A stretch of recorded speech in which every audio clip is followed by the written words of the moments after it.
Alright, tubers.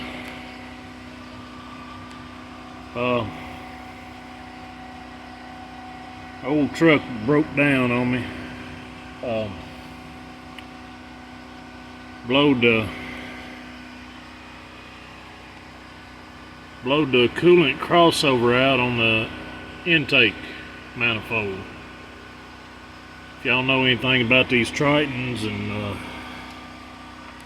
the Ford 4.6 and 5.4, I think they're the same. I'm not sure if the V10 has got the same intake manifold, but I just pulled the crossover off. I'll show you what goes bad on these and why it's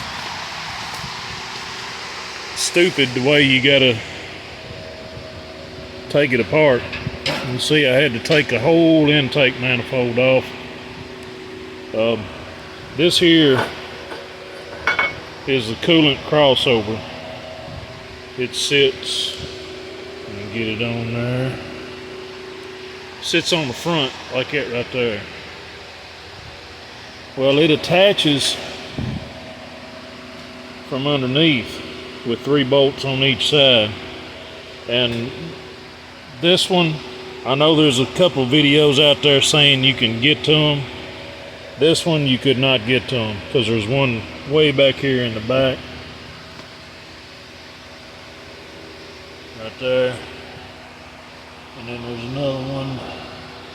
See, this one, oh Lord, I can't hold this thing still. This one here was one that you couldn't get to on that side. But anyway, I'll show you how it failed.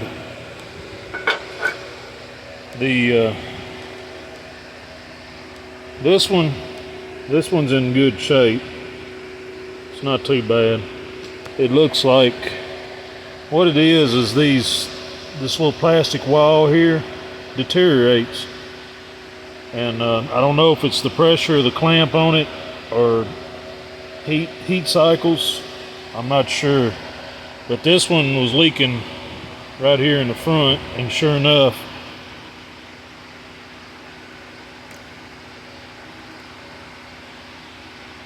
you can see right here that little wall, that little china wall right there is broke.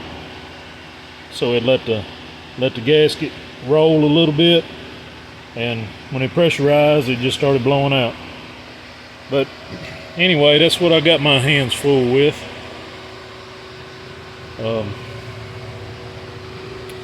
Intakes, they're not terribly expensive. I've heard what's that, I can't think of the name of it, but there's one of them, it's a common name, but they supposedly have issues sealing up on the intake ports. So it's like 160 to, it's 160 at Rock Auto, and then like 202 or something at O'Reilly's. But I'm gonna stay clear of it. I'll buy the one up from it, I guess. But yeah, that's where I'm at. I actually asked a guy at a shop how much he would, to give me an estimate on it, you know, how much he would do this for. And he's done wasted 2 days of my time, so he hasn't called me back. I'm not gonna fool with it. I've only really been working on it for maybe 6 o'clock now, maybe 3 hours. And I mean, of course, I was pouring all my attention to it, and I wasn't drinking none of them little cold ones. And I think I made pretty good progress. We got her out anyway. Now I just got to get my parts, clean this up. I would like to change my spark plugs, since they're all going to be very easy to get to now. You see, I don't know if you can see down in there or not. I'm not crawling back up on my step stool, but that's where the spark plug goes down in the head at. But I figure I'll clean this up, soak him down real good. I think it's gonna rain tomorrow. I don't know if I'll get to work on it or not. But yeah, clean them up and soak down the plugs with some penetrating oil. Maybe they'll come out pretty easy. I mean, people just don't understand what steel does to aluminum heads. If it's there very long, I mean, it's stuck. I was kind of wanting to change the valve covers out. This one on this side, well, not the valve covers, but the valve cover gaskets. This one on this side looks like it'd be reasonably easy, but this side looks like it might be a little bit of a nightmare. But it'd be worth spending the time on, because that's a lot of reason that these motors blow coils, is getting debris and stuff down in them jackets and fouling the plugs out, fouling the coil out.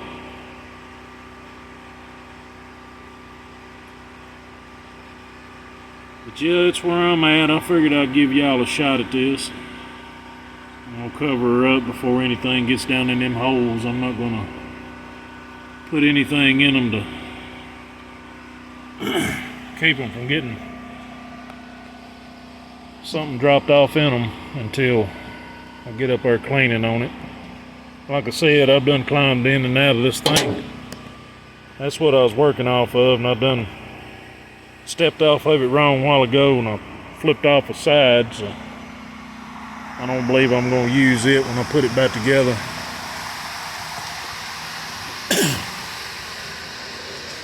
But yeah, fun. If any of you young ones out there watching this and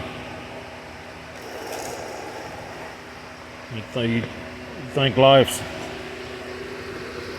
easy when you get out there and you get that money and you buy stuff. I mean, life throws stuff at you all the time. This here's one of them. It's one of them things, I reckon. But yeah, I thought that was crazy. You got to replace a whole manifold. But yeah, well, I mean, you got to take the whole manifold off in order to get that off. But really, the whole thing needs to be replaced, because this is broke. That's not fixable right there. From what I understand, I can't fix it, so new manifold it is. Alright, tubers, I was done. I'm fixing to shut stuff down and go get cleaned up, get a bite to eat, rest my hands. They done cramped up on me. But